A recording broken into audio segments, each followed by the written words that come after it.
Hi everyone and welcome to my channel and to this time-lapse version of two smaller cat portraits in soft pastel. If you enjoy seeing these here, then please do check out all my other playlists on YouTube. I have lots of content here to help you progress in soft pastel. Don't forget to hit the subscribe button. And then if you want even more tutorials, do check me out over on Patreon, where I have my full catalogue of tutorials and much more. But I hope that you enjoy this time-lapse version.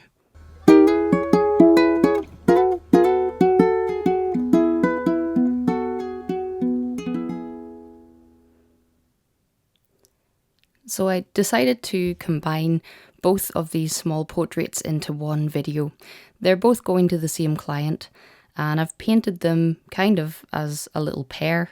I really tried to make them work nicely as a pair, even though they're done from two very different photo references.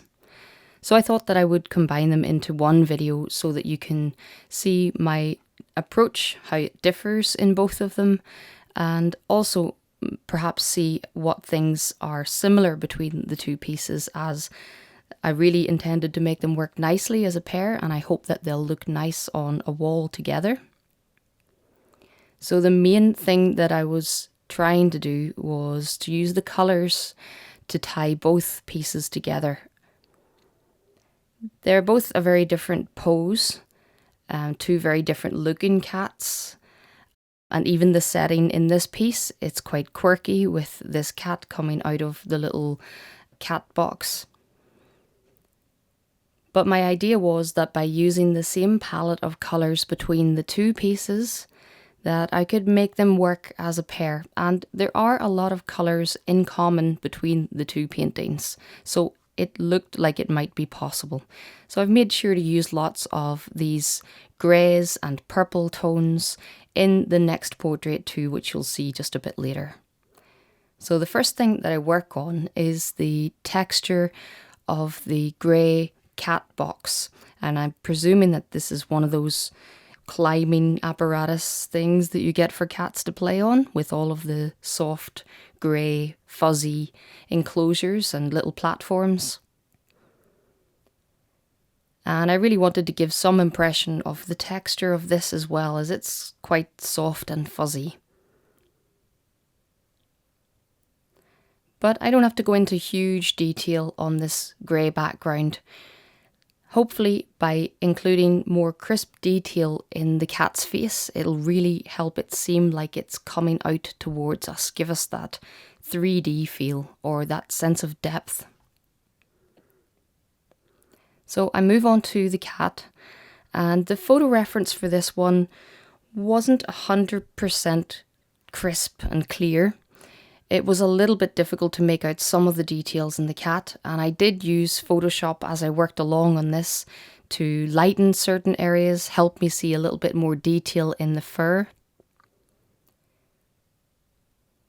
But I could see most things nice and clearly. The eyes were super clear in the picture, and there's reasonably good lighting which is coming from one side of the cat, and that always makes it a more interesting painting if you've got nice directional lighting casting some shadow on one side of the face. That tends to work really well in a painting, so that was one of the things that attracted me to this photo reference. It's not always easy to get good photos of your pets, and I think sometimes, cats especially, it's very difficult to photograph cats where they really look like how you think of them, so that their character really comes out in the photograph. And I think my client went for this image because little Martino's mischievous nature really does come out of this reference. So as always, I'm using a mixture of my lovely Unison pastels, which are the bigger sticks that I'm using. I'm also using a black New Pastel stick, which is the smaller hard black stick that you will see in my hand from time to time. And I'm also making use of some pastel pencils for the smaller details, some of those tiny little hairs, and especially around the edges of the face where you get all of the little fine flyaway hairs.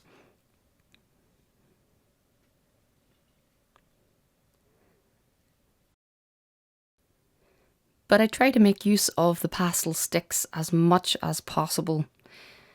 The strength of colour that you get from those is so much stronger than from the pencils alone. So even on the eyes, I'll come in with the pencils to refine and add detail. But the main colour, the main pigment is put down with the soft sticks as much as possible. So if you'd like to learn more about using soft pastel sticks and about getting detail from them, do check out all my other playlists here on YouTube. I have lots of real-time tutorials, shorter instructional videos, all sorts of videos to answer any questions that you've got about soft pastel. And then, like I mentioned at the start of the video, I also have a Patreon channel where I release all my tutorials in real time. I add narration, I put colour codes so that you know exactly what colours I'm using and why. So I'll add links to that in my description below. If you'd like to browse my catalogue, you can visit my website, emmacolbertart.com, and there you can look through my whole library of tutorials and see if there's anything that might be useful for you.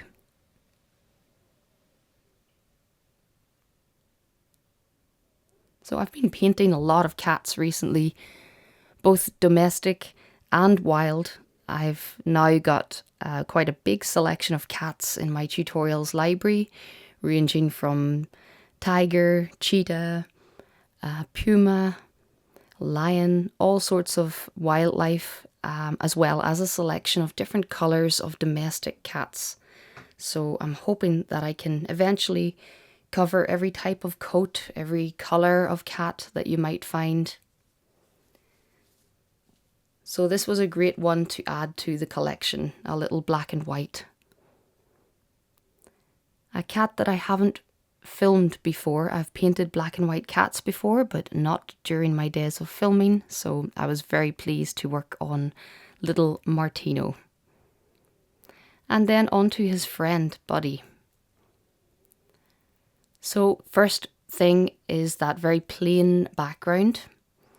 The background in Buddy's photo reference was a lot more simple, and I've just tried to include colours that match Martino's portrait. So the backgrounds are very different, but hopefully when you see the two together at the end, you will think that they work nicely as a pair. And all of that is because of the use of colours. So after I painted the first cat, I literally left all of the same pastels sitting in front of my easel, and I think I may have picked up one extra colour whilst working on this piece, but it really was my intention to use the same palette to try and tie these two pieces together using the colours. So Buddy is a lovely grey tabby cat. Again, this is another colour that I haven't filmed before, so that's a nice addition to the tutorials library. And also a very sweet little pose. I really love his expression in this. And again, nice lighting with some directional lighting, creating light and shade. So that's always what I'm looking for in my photo references. Good lighting overall. Ideally, some interesting light and shade. And of course, the expression and the personality of the animal has to really shine through in the photo reference. And quite often, this comes from working along with my clients to get the best photo reference we can. Because I often don't know the animals who I'm painting, I really have to rely on the guidance of my clients to guide me on which photo really lets their personality shine through. And I hope then that I can capture that in their portrait. So lots of layers going down Using the black first of all to create the direction of the fur and the texture of the fur, and then gradually working my way up through the colours, getting lighter until the final highlights. Then of course I can go back through the fur with the pastel pencils and just neaten it up, refine it further, add some more detail. But really the majority of the work here on the fur is done with the soft sticks.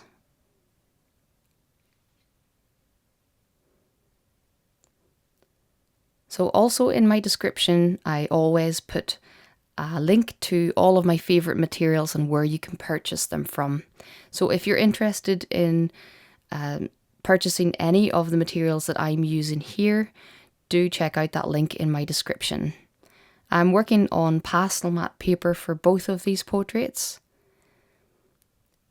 It has become one of my favourite papers to work on due to the level of detail you can get, the amount of control you have on the paper, so all of the layers don't go like slippy and muddy and move all over the place. They really stick to the paper, and that allows you to work over and over and get more and more detail in the layers.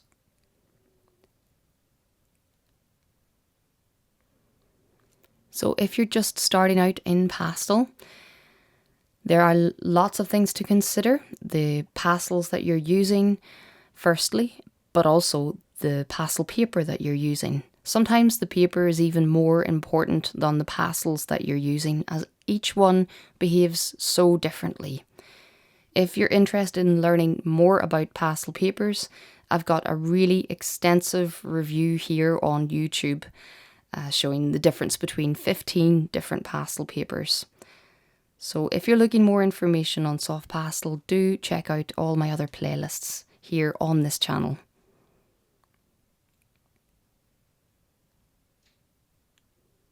So lots of those beautiful blue-violet colours going into this grey tabby fur.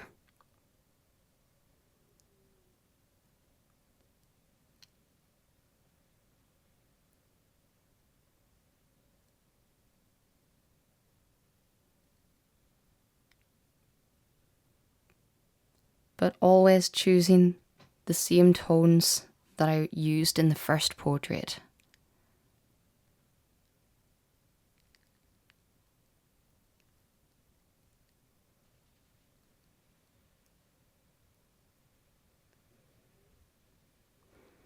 So if you're interested in more cat tutorials, I have more coming this year. I have more cats to do on my commission list. So do check out that growing library of tutorials on my website, where I already have several cats available.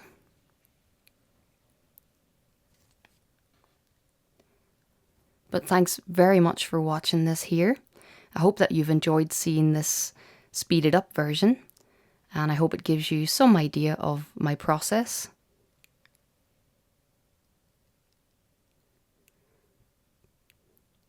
But please do remember to hit subscribe here before you leave. And until next time, happy pasteling.